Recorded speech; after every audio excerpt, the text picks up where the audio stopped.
You know, the reality is Ukraine just probably committed mass murder a couple of days ago when they dropped one of their own weapons on, Donetsk pensioners and blamed it on a Russian fab. The Russians came back and said, that ain't our bomb. This is what our bomb looks like when it goes off. That's a Ukrainian weapon. The Ukrainians murdered their own people, tried to pin it on the Russians. The Russians have been saying this for some time. This is going to happen. Now you have Ukraine hijacking Russian drones, flight into Poland. This will continue to happen. We're in the final act of, the collapse of the Ukrainian government. Kuleba ran away. The bug-eyed foreign minister. Mr. I'm so tough and Ukraine is tough and we're going to kill the Russians. He ran away like the coward he is because it's time to kill Russians and he can't do it. Neither can anybody else in Ukraine. Nobody wants to die for this corrupt, Nazi-ridden government anymore, except the Nazis. And unfortunately for Russia and the world, Today we have guest Scott Ritter. Sir, please explain about the current situation. I talked with Alistair Crook. He said that the policy of the United States in the Middle East is the total capitulation of the countries who are opposing their policies in the Middle East. But with the case of Donald Trump and his administration, is somehow the Israeli government or the Netanyahu administration somehow managed to convince him before attacking Iran that they're going to do something big. And before attacking Qatar, they said that they're going to remove the leadership of Hamas. So it's a gamble for Donald Trump. And this gamble is somehow was managed by Israelis, and they convinced him that they can do something. How many more times do they need to understand that they cannot form their policy based on what Netanyahu is doing in Israel? They need to have something beyond that. They need to have a strategic plan for the Middle East, not just total capitulation. Maybe a better relationship with the countries in the Middle East. Maybe look at what Russia and China are doing in the Middle East. Buying partnership, buying friendship, not going and fighting and bombing countries. logically, you're right. I mean, there is a better way, logically speaking. That's never going to happen in the Trump administration. First of all, we're dealing with an anti-establishment administration in every way, shape, and form. There are no institutions that are lining up in support of this presidency other than those institutions managed or controlled by pro-Israeli lobbies, AIPAC and others. The president has stacked his team with Israeli loyalists, absolute Israeli. And the irrationality of these loyalists is beyond belief. I mean, you take a look at Mike Huckabee. I mean, this is literally a character out of a horror movie. The apocalyptic Armageddon-laced nonsense that he spews should scare everybody. But no, he's the American ambassador to Israel, so he gets to say whatever he wants to say. When you have, because normally you'd have to worry about what the mainstream media says. You have to, public opinion is shaped by this. But we live in a day and age now where mainstream media, especially in the Trump era, isn't trusted by anybody that supports Donald Trump. So it's irrelevant what they say. I mean, they're literally singing to the choir, reinforcing positions held by a political opposition that isn't viable anymore. I mean, the Democratic Party hasn't shown an ability to, rally any significant anti-Trump, political movement. Instead, you have people like Laura Loomer, who, who the hell is she? Nobody, except she's got the ear of Donald Trump, and so she can loomer people. She'll put out, I think this person's an Islamist. I think this person's this. And she'll destroy people. And nobody wants to get loomered. So everybody's just playing the game. And the game is to do whatever Donald Trump wants to do at that moment. there was a time, and again, back when I was an intelligence officer, when I came in, I was told from day one, your job isn't to tell your boss what he or she wants to hear. Your job is to tell them the truth, the unvarnished truth, and that it's their job to deal with the truth. And you were judged on this. I mean, I was fired several times during the Gulf War by General Schwarzkopf. Hell, he arrested me once because I told him the truth. But at the end of the day, when it was recognized that what I was saying was the truth, they always did the right thing. They gave me my job back and they put me out of arrest. They even gave me a medal. I say, good boy, leave. But the point is, you were rewarded for telling the truth. But now look what happened at the Defense Intelligence Agency when you have career intelligence officers behave the way I was trained to behave, to tell the uncomfortable truth to the president. They're fired. Dissent is not allowed. There's nobody around this president that's allowed to stand up and go, nah, wrong, bad, ain't going to happen. No. Instead, they have to sit around and put hands on the president, some sort of Christian cult movement where they all sit there and the most pious man in the world sits in the middle, exuding his Christ-like energy to everybody whose hands are on him. I mean, it's a cult. It's literally a cult. It's sickening, to be honest, because that's not what American democracy should be about. But nobody's able to stand up to this president and tell the president what the reality is, what the truth is. I mean, when Tulsi Gabbard tries to do so, he dismisses her. She's wrong. The intelligence is wrong. He's keeping her because she's kicking ass on the Russiagate thing. But other than that, I don't think she'd last long in this administration, because you don't get to tell this president no. Nobody's there to tell him no. They just all say yes. And they don't just say yes. They say, oh my God, what he's doing is the greatest thing in the world. I mean, this man is a genius. I've never seen somebody with such political acumen as Donald J. Trump. I mean, my God, the man knows everything. He knows nothing.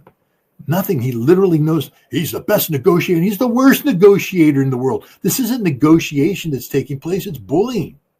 Bullying tactics. You're not a negotiator to threaten somebody that you're going to crush them just because you have the ability to crush them.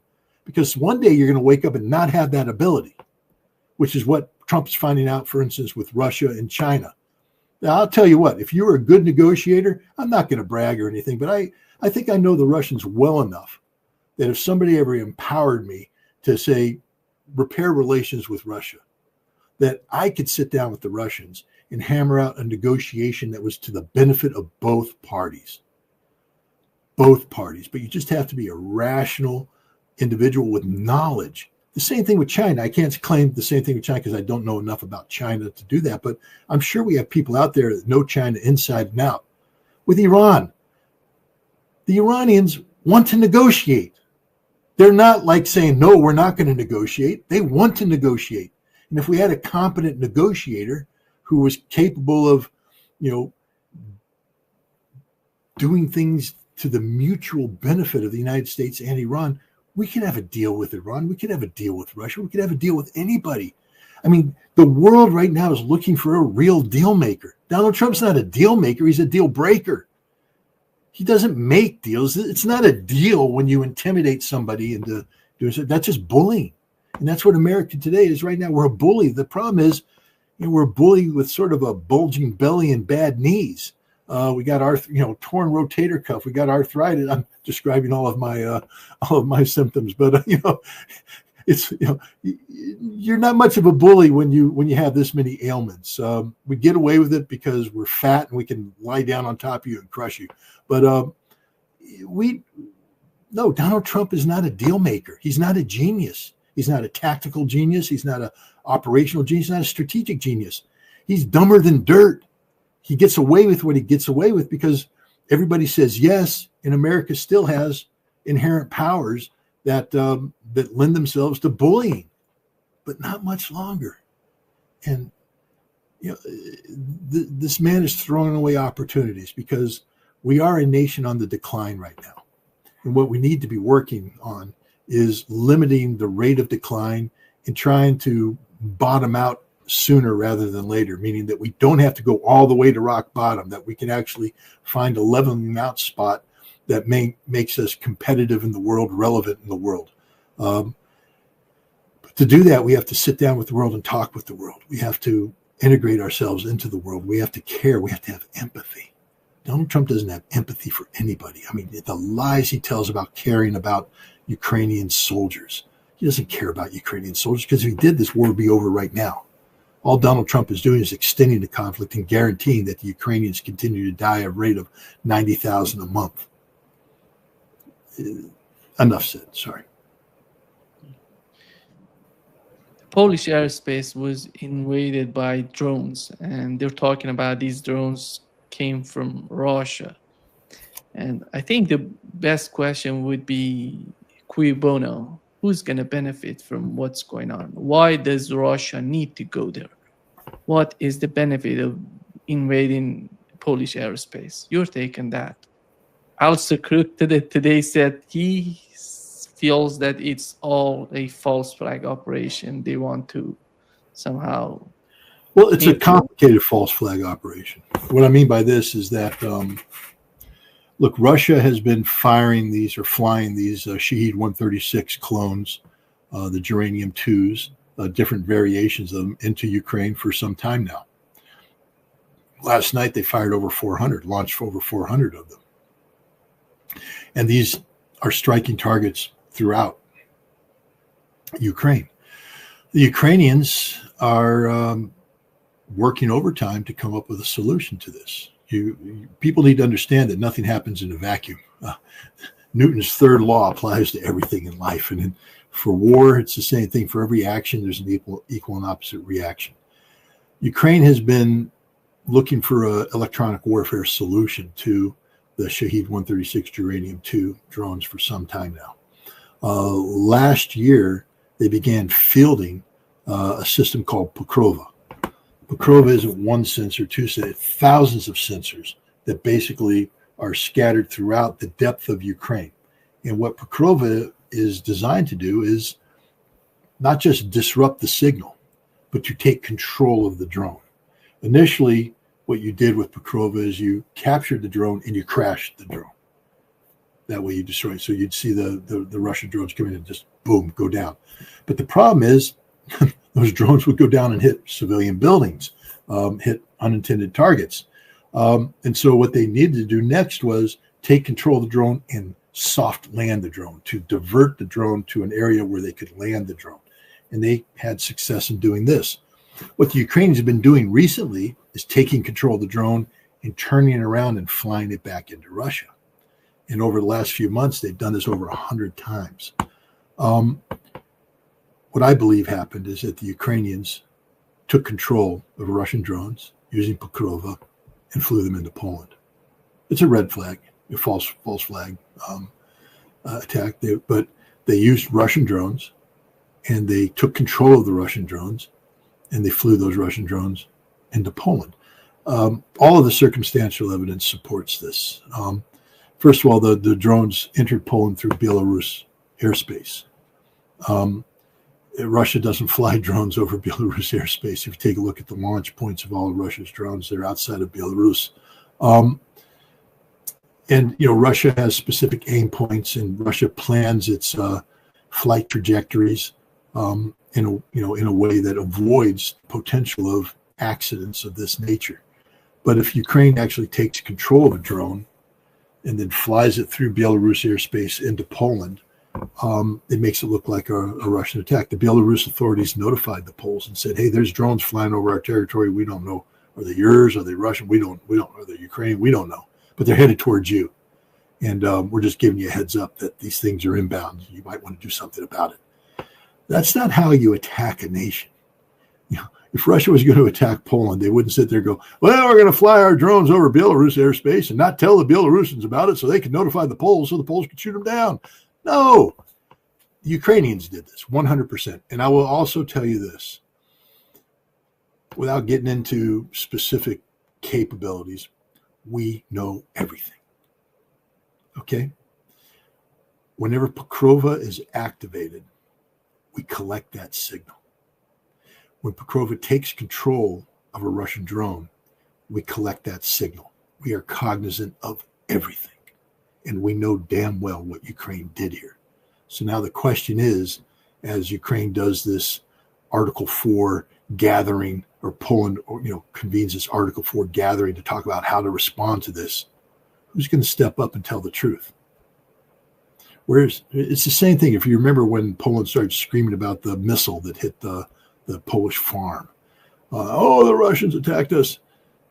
No, everybody knew that it was a Ukrainian missile that was deliberately guided into Poland by the Ukrainians. Everybody knew that because they saw the missile take off. They saw the radar aim point shift, the missile fly to their aim point and impact. Everybody knew that Ukraine attacked Poland. It wasn't accidental. It was done on purpose. And that's why it hasn't happened again, because Ukraine was put on notice. Don't do that again. Is that going to happen now? Because I'm telling you right now, we know damn well what the Ukrainians did. We know. It's just, we have collection platforms operating in the area that, a phone doesn't fart without us knowing about it. All right. And when something is powerful, because understand the power we're talking about here, the power necessary to take control of a Shahed 136. It's not a single sensor. To do this, you have to overwhelm the system by concentrating dozens of Pokrova systems simultaneously to isolate, take control, seize control, and then manipulate. That's detectable. I'm not going to tell you how. I'm just going to tell you that's detectable. And we have it all recorded digitally. We know everything that happened. We know the operators that did it. We know the names of the operators because we trained them. You see, Ukraine didn't just come up with this on its own. A lot of people helping the Ukrainians do this. Think Flex Industries. The one that the Russians just blew up. Yeah. Okay. So these are the kind of industries, kind of things that are happening so that Ukraine produces these systems. But these aren't low power systems. Low power systems don't hijack Shahed 136 that have inherent shielding built into their system. This is high power, high energy, done on a broad spectrum, easily detected. And we know that the Ukrainians did this, and they directed these drones into Polish airspace. That's my take on it. How this plays out, I don't know, but I don't think the United States, knowing what happened, is going to sit here and play this game much longer. I think we'll shut down this Article 4 thing very quickly, and we'll tell the Ukrainians, knock this stuff off. We're not going to put up with it. Two fronts of what's going on. Europe is in a dire situation. They're feeling a lot of heat from the Trump administration because of the sanctions, the tariffs they're talking about to put on Russia. The main goal, the main target of those tariffs is not Russia. It's going to be, after all, eventually Europe. They're importing, one of the main importers of Russian oil right now is Europe. And they're getting a lot of oil from India and Turkey as well. And the other two members, the main importers of the Russian oil.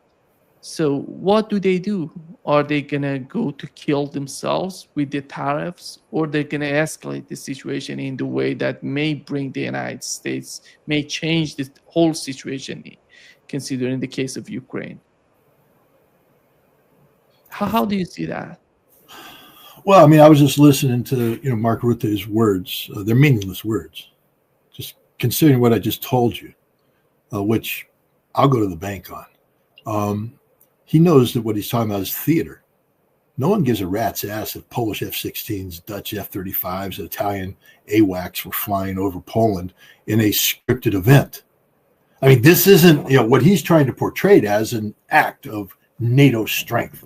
Look at NATO, look at the unity, look at the solidarity. We got Polish F-16s, Dutch F-35s, Italian AWACS, we got German tankers, we got the whole thing, baby. It all works. Look how strong we are.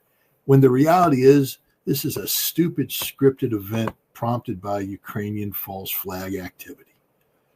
And NATO was put on notice for this, so they could do this song and dance. This isn't NATO strength. There is no such thing as NATO strength. It's a joke, an absolute joke. While this is happening, just so everybody keeps things in a proper perspective, the French government collapsed. They're done, finished. They're not going to recover. They've taken Locarno, the Secretary of Defense or Minister of Defense, and he's now the Prime Minister. But he's not allowed to even form a government until he gets a parliament agreement on a budget, which is not going to agree. They're not going to agree to a budget. So he's doomed to fail, doomed to collapse. You have Marine Le Pen calling for snap elections, but Macron can't afford to have snap elections, because if he does have snap elections, Marine Le Pen's party wins. And if they take control of the parliament, it's over for Macron. He can't govern. He'll have to announce new elections and resign. So France is out of the game, gone. That's the reality of it. Germany's on the verge of being gone from the game. I mean, you've got the AfD now in control, so much so that the Germans are panicking and talking about outlawing them altogether. Will that be taken lying down by Germany? I don't think so. I think we're looking at a period of extreme disruption for Germany. They're off the table. Great Britain, Starmer, just had his deputy prime minister resign. Now there's a big battle on the inside to come up with a replacement. They're all blaming Starmer. Nigel Farage's Reform Party is surging in the polls. Starmer's off the table. I mean, who's left? Poland. Wow. They don't have 14 days worth of ammunition. There's nothing here. Nothing. And unless the United States is willing to step up to the plate and take control, which Trump isn't willing to do, this is all just grand theory. It's dangerous. As you said, the Rafale fighter carries nuclear bomb. The Dutch F-35 is a nuclear capable aircraft. People tend to forget that. Every time a Dutch F-35 takes off, the Russians are thinking it could be armed with a nuclear bomb. And so when a Dutch F-35 is in Polish airspace, the Russians aren't sitting there going, oh, well. The Russians are going, okay, track it, get our response up, bring everything up. Let's, track it as it comes closer, get things up. This is how dangerous this situation is. This is the stupidity of Mark Rutte, of Donald Tusk, the Polish president, of Zelensky and Syrskyi, and every Ukrainian idiot who thought it was a good idea to hijack a Russian drone and fly it into Poland, and the beliefs that NATO would somehow fall for this nonsense. But no, there's no. What we're seeing is Europe collapsing out of its own volition, its own inadequacies, its own inherent weaknesses, its own collective failures.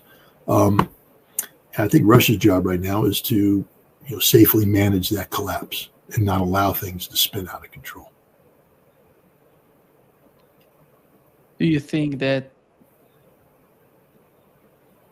Europe, with the changes that are happening in Europe, that would somehow help the situation in Ukraine? Or we're going to see the new leaders come into, Meloni, Scott, let's be honest, with the case of Europe. We had Meloni come into power and everybody was so much optimistic about what changes she can bring to Italy. But after all, we didn't get anything in her administration. How about that? How do you see anything positive happening toward Russia and the conflict in Ukraine? Or this tremendous, endless hatred going to continue in Europe? I don't care about Europe. They don't matter. I mean, the fact is Europe's opted out. Russia doesn't care about Europe. They'll monitor Europe. But do you think the Russians are losing sleep going, oh, damn, France is going under. We really was looking forward to that Paris vacation next summer. No, Russia wrote Europe up a long time ago because Europe wrote Russia off. Remember, this is all initiated by Europe. Russia's economy is not dependent upon Europe. Yes, they sell oil to them, but it's done indirectly. It's not done part of a integrated economy. It's the exception, not the rule. Russia is going to do what Russia needs to do to win this conflict on terms acceptable to Russia. This will be to the detriment of Ukraine. You have Viktor Orban speaking about, there's going to be a Russia zone, there's going to be a demilitarized zone controlled by Russia, then there's going to be a Western zone. But what is that Western zone going to be comprised of? Well, we have a hint. Narishkin, the head of the Russian Foreign Intelligence Service, earlier last summer, held a conference where they talked about the future, and it made it clear that, Russia, when the head of the SVR saying, well, I can see Western Ukraine being Polish, and I can see the Hungarians taking control of, the Carpathian region, the Romanians. That's the Western part they're talking about. There's not going to be a Western, a Ukraine controlled by the West, a pro-Western Ukraine. The demilitarized zone, given, the reality, is going to be everything else. And it will be controlled by Russia, monitored by pro-Russian Ukrainian forces. There won't be a European occupation force in place. And then you're going to see an enlarged Russia. We have a hint of what that's going to look like on the map that was displayed by the Russian General Staff. It appears that Odessa and Mykolaiv are going to be Russian, which means that Russia now can link up with Transnistria and guarantee that pro-Russian enclave will now be part of Russia. And then you're going to be looking at significant demilitarized. If you extend 150 kilometers from that border, it's the rest of Ukraine. And that's going to be the buffer zone, 150 kilometers minimum. So this is what is going to happen. And it's happening as we speak. And there's nothing Ukraine can do to prevent it. And you see acts of desperation. The reality is Ukraine just probably committed mass murder a couple of days ago when they dropped one of their own weapons on, Donetsk pensioners and blamed it on a Russian fab. The Russians came back and said, that ain't our bomb. This is what our bomb looks like when it goes off. That's a Ukrainian weapon. The Ukrainians murdered their own people, tried to pin it on the Russians. The Russians have been saying this for some time. This is going to happen. Now you have Ukraine hijacking Russian drones, flight into Poland. This will continue to happen. We're in the final act of, the collapse of the Ukrainian government. Kuleba ran away. The bug-eyed foreign minister. Mr. I'm so tough and Ukraine is tough and we're going to kill the Russians. He ran away like the coward he is because it's time to kill Russians and he can't do it. Neither can anybody else in Ukraine. Nobody wants to die for this corrupt, Nazi-ridden government anymore, except the Nazis. And unfortunately for Russia and the world, there seems to be enough Ukrainian nationalists out there who are willing to continue this resistance. And so Ukraine will fight until the last Ukrainian that's willing to fight. And that could be a lot. I think when this is done, we're looking at over 2.5 million dead Ukrainians. That's just the harsh reality of this situation. I think with the case of the new pipeline between Russia and China, Siberia 2 pipeline, the energy that was supposed to go to Europe is going to China, is going to go to China. And look at the future of Europe and the energy price that they're going to face in the future. It's huge, Scott. It's going to devastate each and everything in Europe. Do you think these people who are running the show in Europe are going to take the responsibility of what's going on in the future? Are they going to be asked, why did you do that? I hope so. I mean, they may not take the responsibility, but the responsibility might be thrust upon them. I don't advocate for this, but I think, when you saw the collapse of the Warsaw Pact and you saw what happened to Nicholas Ceausescu, the frustration that had brewed up inside Romania led to his summary execution.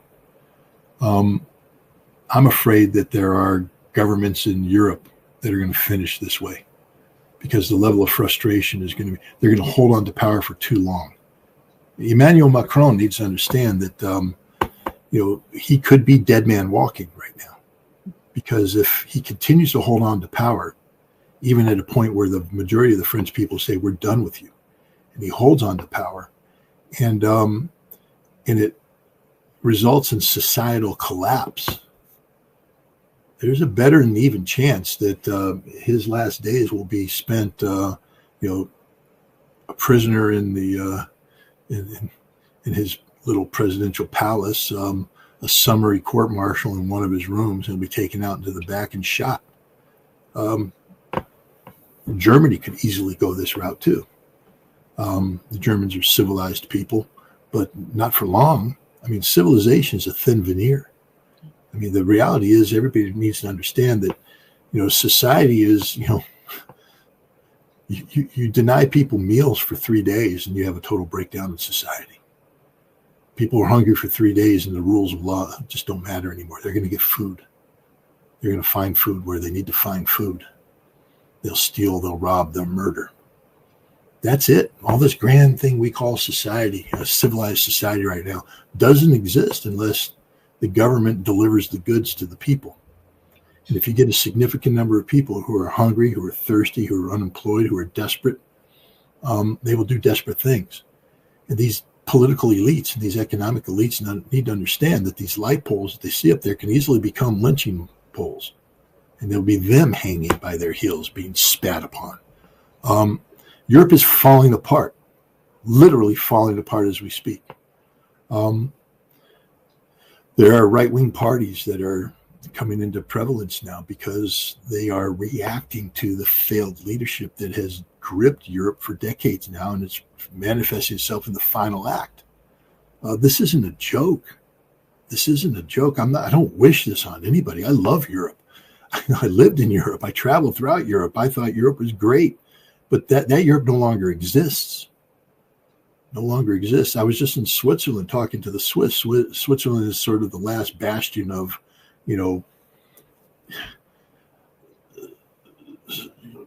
sovereign purity, and even Switzerland's being diluted with immigration. But they speak of what's happening in Germany. They speak of what's happening in France. And they don't recognize these countries anymore because of immigration, et cetera.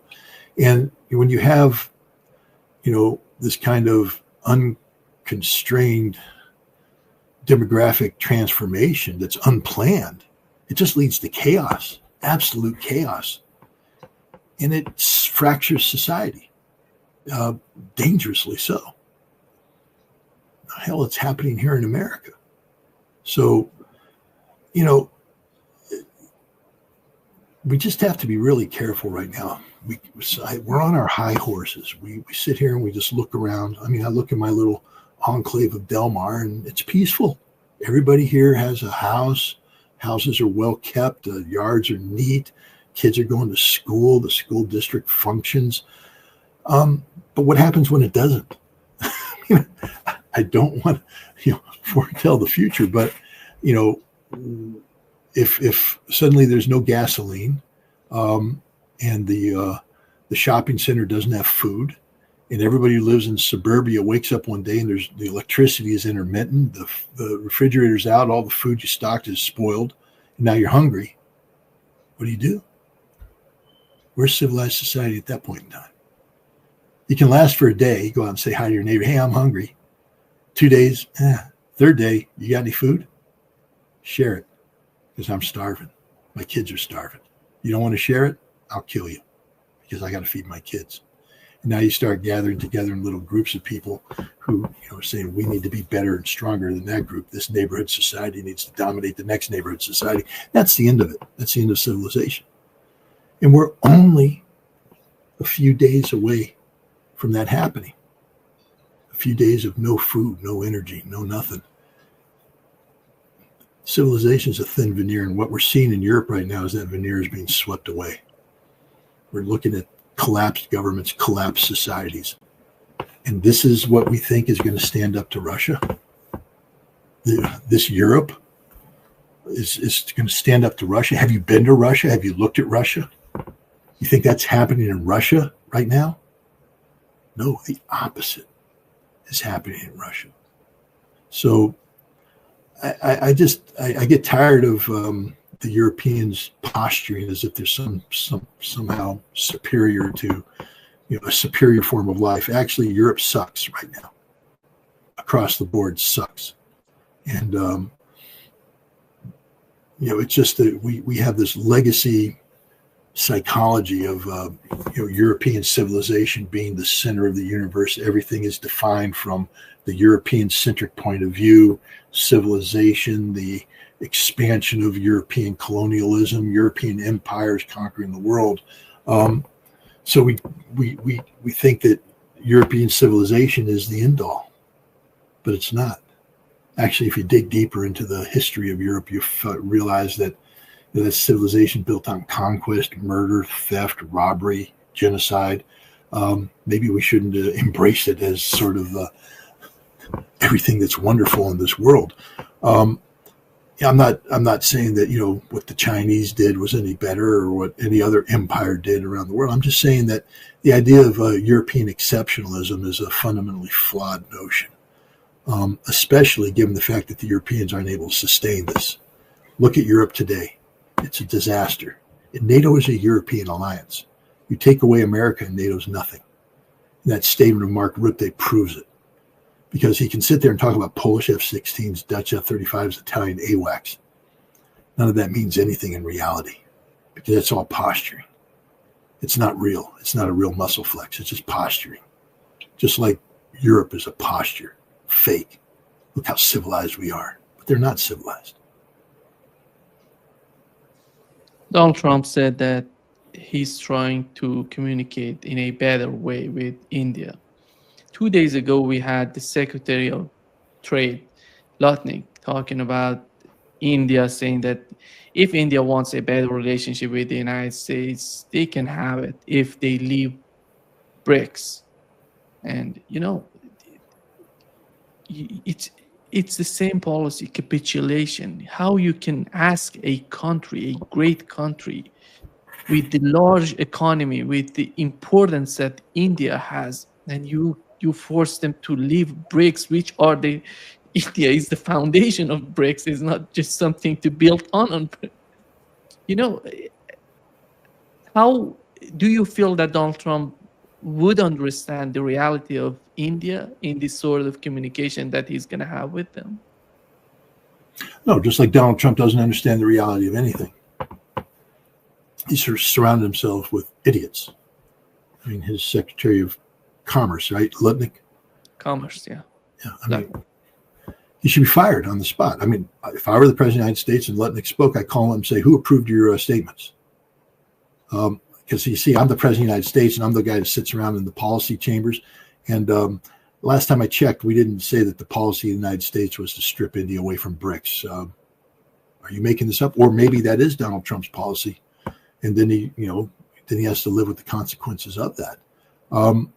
We see this with every aspect of this. Scott Bessent, we're going to collapse the Russian economy. Really, Scott?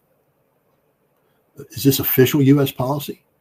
So when Donald Trump picks up the phone and talks to Vladimir Putin, he should be saying, oh, by the way, we're out to collapse your economy. This is what we're about. We're going to do it just because what the hell? Why not? We're America. We can do anything we want. The arrogance, the ignorance of these people, and these are truly ignorant people. They've been on it's not, I got to be careful here. When you live in a corrupt capitalist society, and that is America. Come on, man. Let's just talk about the stock market, talk about Congress and tip-offs and how money works in America. And if you have money, you make money. If you don't have money, you're a sucker thinking you're going to make money. But all people do is make money off the money you're trying to make money with. So when you have the Lutnicks and the Bessent, I was Goldman. I beat Goldman Sachs. You beat Goldman Sachs because you're a corrupt asshole. All right. You're not a smart guy. Being corrupt is not, doesn't show brain power. It just means you're corrupt. You know how to game the system. Donald Trump gamed the system. That's how he made money. Tax loopholes, etc. Bankruptcies, 7 bankruptcies. But the way bankruptcy laws are written, you can recover from it and make money. This isn't success. It's failure. It's corrupt failure. These guys are so corrupt. They are literally economic criminals who have learned how to game the system. The system is fundamentally unfair, fundamentally corrupt. And yet these are the guys that benefit from. So now we see them now promoted to a position of power. And, it used to be that we just had corrupt people that pretended they weren't corrupt. Nancy Pelosi. Oh, stock tips, insider trade. No, I'm the benefit of just some sound financial advice. No, Nancy, you're an insider trader, and that's the whole hallmark. At least now we have senators in Congress who are willing to admit that if they cut back the ability to do insider trading, nobody will want to become a politician, because the only thing that makes it attractive to become a politician is the ability to make millions of dollars in a few years, so you can retire a rich person. At least he's honest enough to say that. I think Johnson was his name. But that's the reality. This is corruption. So now you have these corrupt people standing there, and they're dealing with other nations like India, and they don't know how to deal with India. So they do the corrupt thing. We're just going to strip them away, and we're going to bully them, and we're going to use our monopoly powers, and we're going to, that may work here in the United States. It has worked here in the United States. It ain't going to work abroad, because now we're talking about sovereignty. And unless I've misread India, I don't see the Indians going, oh yeah, that's what we're going to do. We're going to drop out of BRICS and do everything you want so we can just become a nation of IT handlers. Because that's how you see. I mean, isn't that what he said? I mean, we're going to strip away the ability of India to phone. Because he envisions India as just being that voice at the end of the phone. When your credit card's not working, or when your phone's not working. And hi, Verizon. Hello, yes, I'm here to help you. I'm sorry, that's my horrible Indian accent, but everybody knows what I'm talking about. You get the Indian handler on the phone, because India has these big banks of people who are trained to walk you through this problem. But that's not all India is. I mean, the racism, God, Scott, you're calling him racist. You just did a horrible Indian accent. Okay. I'm not racist. I'm just trying to make a point. But the racism that's inherent with what, Lutnick is talking about, we're going to shut it down, as if that's what India is about. India has nuclear reactors, advanced nuclear reactors, thorium nuclear reactors. People look it up. India has this massive country that they feed. The logistics of doing India, it's different than America, but the logistics, it's sophisticated. It's not pretty, but it works. They have industries. They produce things. They're integrated in ways that Lutnick doesn't even begin to comprehend. We don't. The fact that India, I'd like to attend a conference and talk to people about this, because I always laugh at, energy security specialists who are the experts in everything. And I read their stuff, and they're like, this is happening, this is happening, this. Well, how many of them predicted India going from 3% Russian oil consumption to 42%? I'm going through the reports trying to find the people that predicted that one. They didn't, because they don't understand the dynamic, the reality. They take these Western modes of thinking, and they try to apply it onto things they don't understand. And then they sit there and scratch their head going, oh, how did that happen? How does that work? The shadow fleet, we're going to shut down the Russian shadow fleet. Well, no, you didn't. Not even close, because you don't understand the Russian shadow fleet. You don't understand the Russian economy. You don't understand the world economy. You don't understand anything. And this is Lutnick. He thinks that by targeting certain sectors of the Indian economy that we're going to break India. He doesn't understand that India is working with Russia, China, Brazil, the global South, to create an alternative economic reality that's not dependent upon the United States. And the only one to blame for that is the United States. Again, the arrogance of these economic advisors to Trump. I don't know a damn thing about tariffs. I'm not going to pretend I do. But I can just tell you that, it appears that the money that Trump's making off tariffs isn't coming from foreign governments writing them big checks. It's coming from the American consumer who's paying the higher prices. We were just out shopping Monday, so that would be 2 days ago. Trying to buy, gifts. My daughter's getting married, and there's a bridal shower coming up, and so you got to have the little gift bag that you hand out. It's an American thing. So we went to this nice little Asian store in the mall.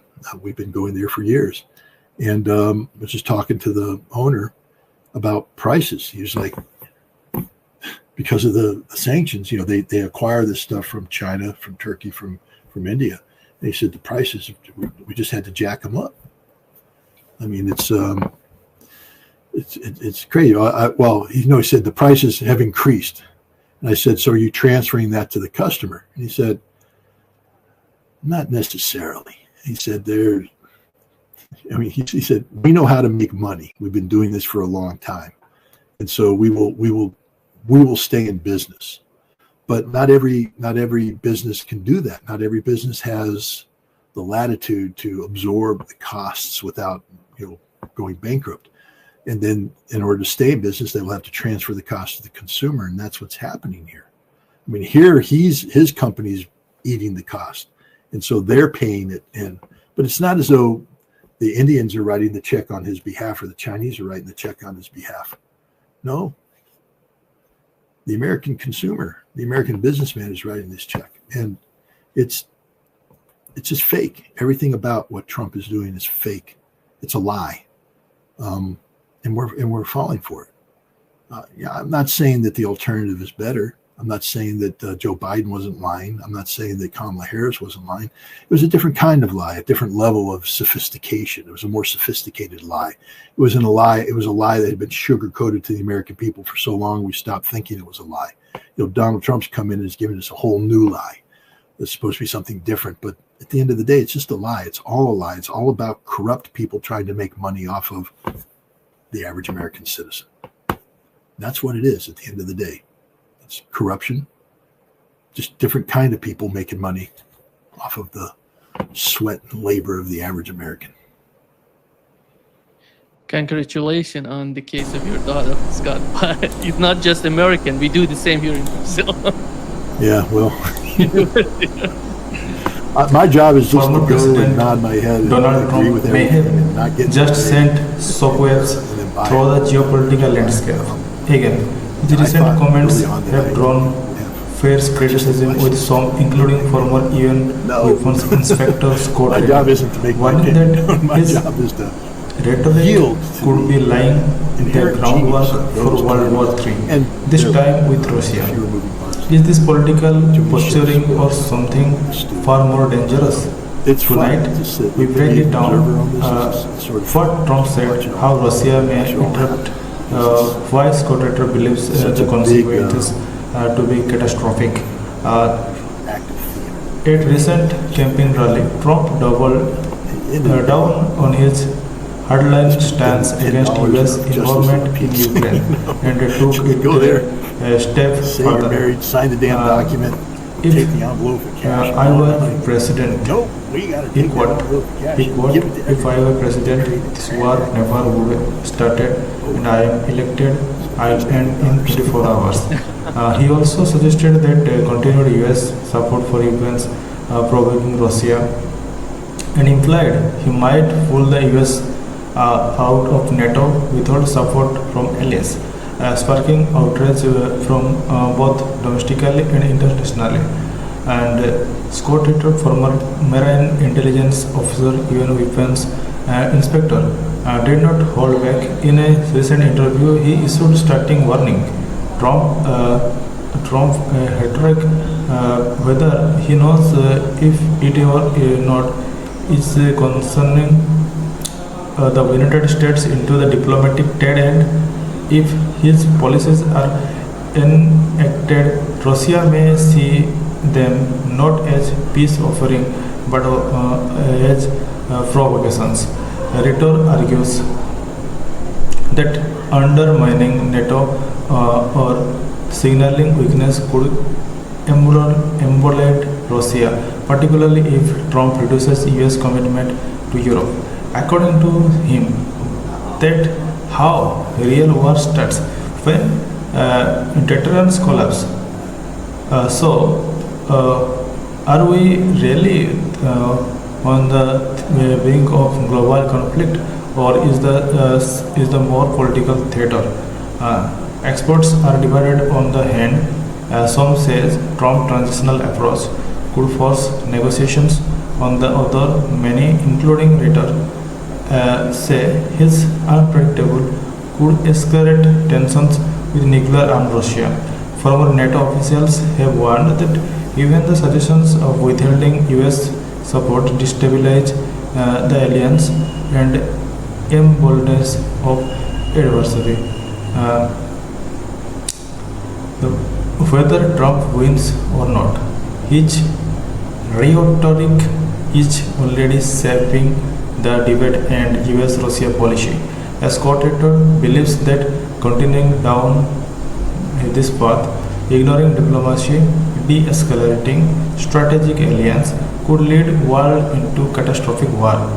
Is he right? Only time will tell. But as the 2024 elections heats up, stakes are not just political; they are politically global. What do you think? Is Trump playing with fire, or is he only one who can stop this war before it spirals out of control?